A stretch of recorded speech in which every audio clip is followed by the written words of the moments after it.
I'm Tom Baker, this is Chasing Cars, and this beast behind me is the Toyota Land Cruiser 200 series. Now, the 200 series is really an iconic car in Australia. It's the vehicle that you buy if you intend on doing serious long distance off-roading, serious towing, and other heavy duty applications like that. In other parts of the world, especially in the US, the 200 series is something of an oddity, a really expensive, proper four-wheel drive. But here in Australia, these things are commonplace, and there are many reasons for that. It is a Japanese vehicle, even though here down under we associate it very much with Australian motoring, but essentially the ingredients are quite simple. There's a V8 engine under the bonnet, a choice of diesel or petrol, a pretty sophisticated Australian developed KDSS suspension system, and everything that you really need to take this car pretty far off-road. And it's also very useful for towing and other applications needing big torque on the road as well. Now, it's obviously pretty boxy, pretty traditional. There's nothing overtly modern about the 200 series Land Cruiser, but that said, it really does have all the creature comforts that you'd want inside as well. And that's where we're going to go first, because what we've got here is a relatively affordable 200 series. It's not quite the United Nations spec, but it's the second from the bottom here in Australia. It's called the GXL. Costs about 90,000 Australian dollars, but you can get two more fancy versions, and you can also get a Lexus version of this car called the LX, but really the one to go for, I think, is the 200 series. It's quite a bit better value, and everything underneath is essentially the same as the Lexus. But what about here in the cabin? Well, it's basic, it's durable, but ultimately it's comfortable, and you've got everything you need. So here in the second from the bottom car, we've got these sort of pretty old school velour seats, grey, hard wearing, pretty easy to clean. They don't get hot in summer, which is perfect for Australia. You see plenty of these cars in the outback where temperatures can be well over 40, well over 110 degrees Fahrenheit for our American friends. And you do get electric lumbar, but everything else is manual. You've got thigh adjustment though, which is pretty cool. So you can get a comfy driving position for very long distance driving, which is important because the theoretical range in this car is about 1,400 kilometers. You can drive it for a long time. You do get some creature comforts like a leather steering wheel and shifter in the GXL, and they feel okay. Plenty of adjustment there. Comprehensive dials tell you everything you need to know in front of the steering wheel as well. Up here on the dash though, it's all pretty simple. You get a 6-inch touchscreen, that's it. Navigation, DAB radio, Bluetooth, it's all there, but Apple CarPlay, Android Auto, forget about it. They're not included. You've got to use Toyota's fairly outdated software. You do get dual zone climate control, which is pretty nice, however. And this space is also very practical. So 2 large cup holders, a massive space beneath the armrest here. That's actually a fridge in the higher spec models, but here it's just a box, and you get big door bins as well with plenty of room to stash water bottles and a little space down here for bits and bobs. But in the back is where the 200 series starts to get a lot more flexible, because what we have here is a pretty dedicated 7-seat vehicle. Climbing in isn't too difficult with the side steps on the GXL. And you sit, oh gosh, I'm a bit reclined. You sit in the back of the 200 series here, adjust your seat to be comfortable, and immediately you notice it's not massive. For a vehicle that's very large on the outside, the space in the back is tight in terms of legroom. Headroom is unsurprisingly fine. Tow room pretty wedged up against the seat in front. What you can do is slide it back a little bit and you get, a bit more space. But there's definitely car-based crossovers that have a lot more room in the second row. You do get standard cooling here in the back in the GXL. It's not aircon, it's just a fan, but in the Australian summer, these vents are going to be much appreciated. You also get stuff like a seat back pocket there, but not a huge amount of amenities, no USB ports, no fold down armrest, but that's okay. This is basic transport and it works very well here in Australia. Thankfully, you got plenty of grab handles for when the going gets tough, and it will, as we find out. Now, the boot on the Land Cruiser is big, and we're going to check that out before we jump into the third row and see what life is like. Split tailgate, that's a standard feature. We certainly like that. Fold down the bottom half, being a little bit careful because here on the GXL, we don't have an electric tailgate. It's all manual. You see you've got a carpeted bottom area of the gate, which means absolutely no load lip. You can pull suitcases or other luggage out of there extremely easily. And even with the third row seats up, there's a little bit of space for vertically oriented luggage. But with that third row stashed away, there's actually over 1,200 litres of space in this vehicle, which is very impressive.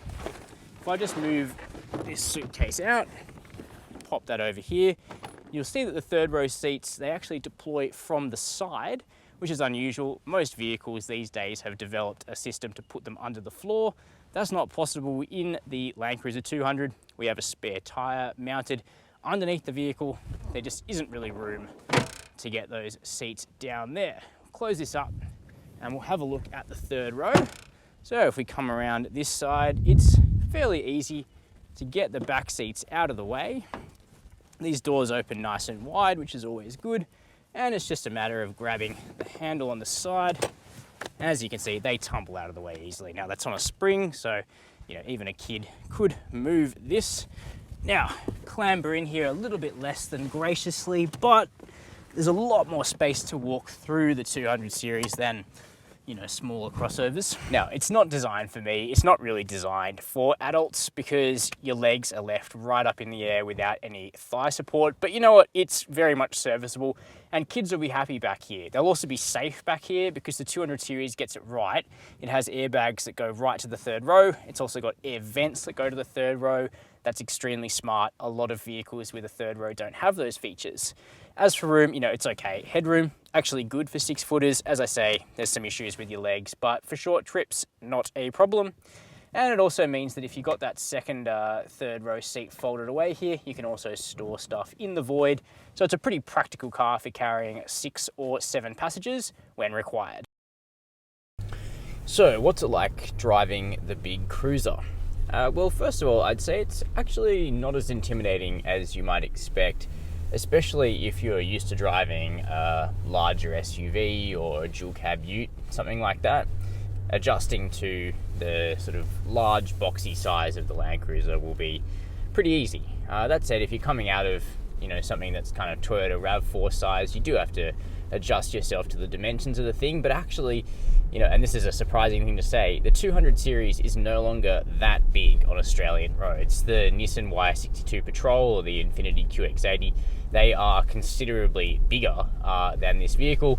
The 200 series actually measures in at under 5 meters in length, so there will be people out there who can fit this in their garage pretty easily. So that's good to know. The dynamics of the thing are pretty trucky, but certainly over the decades, Toyota have made the 200 series, or have made the Land Cruiser, I should say, more car-like to drive, and that's culminated in the most recent update to the 200 series. It's fairly maneuverable around town. The steering isn't as slow as you might expect. It's not too difficult to rotate the car. The turning circle is under 12 meters, so it's not the worst. And actually, visibility out is pretty good. Big mirrors, big windows all round, but only the more expensive models get a 360-degree camera, which I reckon would be really beneficial when parking a vehicle like this. But let's talk about what's under the bonnet. So there's a choice of 2 V8s, 4.6 litre Atmo petrol. Only 5% of people go for that engine because it chews through fuel like there's no tomorrow. Or what we've got here, the vastly more popular 4.5 litre twin turbo diesel V8. Now this is a really good powertrain. It makes 200 kilowatts of power and 650 Newton meters of torque. So that is plenty of motivation to move this big vehicle, which weighs in at just over 2.6 tons without me in it. So, with a full load, you can get up to 3 ton in the 200 series pretty quickly.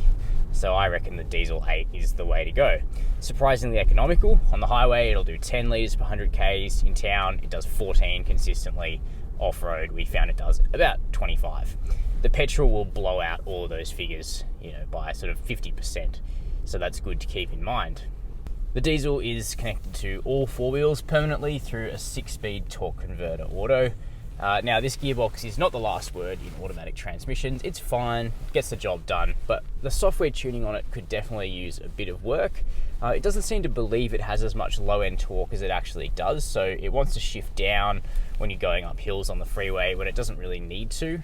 So an adjustment there in future would be quite nice, but it's otherwise fairly unobtrusive, and I don't have any major complaints about it.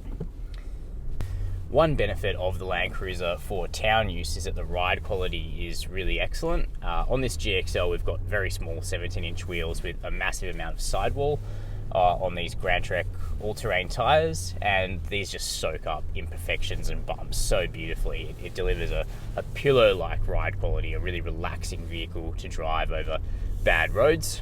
But of course, it's not designed for all of that stuff. It's designed for, grand country touring and off-roading. And at those two tasks, it really does excel. It's a really long-legged vehicle, unsurprisingly. It chews up the miles easily. You've got a decent stereo in this grade. You can just sort of sit back and watch the countryside go by. I do wish the GXL seats were a bit better, a bit more supportive, but the leather pews that you get in the VX or the Sahara, I've found, are a little better. It's also nice to have ventilation in the Sahara, but these fabric seats, get too hot anyway. The 200 series can tow 3.5 tons of brake trailer, so it's one of the best vehicles for towing on the Australian market. And when you do tow with it, it consumes in the high teens, but it's pretty easy to keep the consumption under control with a feather on the throttle. Now, off-roading, the 200 series is at times a bit unwieldy because it's very wide, and a lot of people prefer the Prado off-road for that reason. That said, this thing has all of the capability. It can wade 700 millimeters of water. It's got 230 mil of ground clearance. It's got good approach and departure angles for a vehicle of its size, and the grip on the GXL standard all-terrain Grand Treks is actually very good out of the box. That said, a lot of people will modify their cruiser to be far more capable again off-road. There's very good wheel articulation in the 200 series, and what you find is that because there's just so much low down torque, you can actually stay in high range for a lot of climbs, but there is a low range transfer case to switch into as soon as you need it. That's very effective. Do keep in mind that you don't get things like a rear locker as standard, but you can lock the center differential in the 200 series by default. It is nice to see that the GXL comes with crawl control out of the box, which is kind of like Toyota's off-road cruise control. It'll do hill descent control. It'll just amble along while doing the brakes for you, although it does sound a little bit disconcerting as the brakes clamp. Now, keep in mind, you do have to option up KDSS on the GXL. It's standard higher up in the range, and it's definitely a feature that you'll want to tick. This is an invention by some Australians over in Dunsborough in Western Australia some years ago. Toyota bought the patent. Essentially what it does is it uses hydraulic fluid to alter the tension on the sway bars, which on road significantly helps to prevent or lessen body roll, and off-road it allows a much higher degree of articulation between individual wheels. It works a treat. Without it, Land Cruisers tend to feel a bit roly-poly. Finally, a quick word on safety. It's pretty basic because the 200 series got its ANCAP crash test rating quite a while ago. It's been able to maintain its 5-star rating without having to build adaptive safety technologies in as standard. So higher up in the range, you do get stuff like forward collision warning and adaptive cruise control, but here in the GXL, you don't have AEB, you don't have forward collision warning, you've just got manual cruise, not even blind spot monitoring, which is something which I think would be very helpful on the 200 series. So hopefully we see Toyota look at that stuff in future. They've been very good at building in the full safety package across their range so far, so I'd assume that the 200 series will be pretty close to top of the list to get those changes in future. So those are my detailed impressions of the 200 series Toyota Land Cruiser. I mean, if we're honest, this is a pretty boss vehicle. It can go almost anywhere. It can tow 3.5 tons. It's got an incredibly capable V8 diesel up the front. It looks pretty cool, and it's comfortable as well. as a sort of all-in-one vehicle that, you know, you can take off-road, you can tow a caravan, and you can cruise around in town without as many troubles as you might expect. The 200 series is a bit of a do-it-all type of vehicle, and that's something that I really like about this car. Now, let me know down below what you think of the Toyota Land Cruiser. Is this something that you would consider? If you haven't subscribed to Chasing Cars, please hit the button below and the notification bell, and you'll never miss one of our full-length, high-quality Australian video car reviews. And as always, let me know any requests. Thanks for watching Chasing Cars.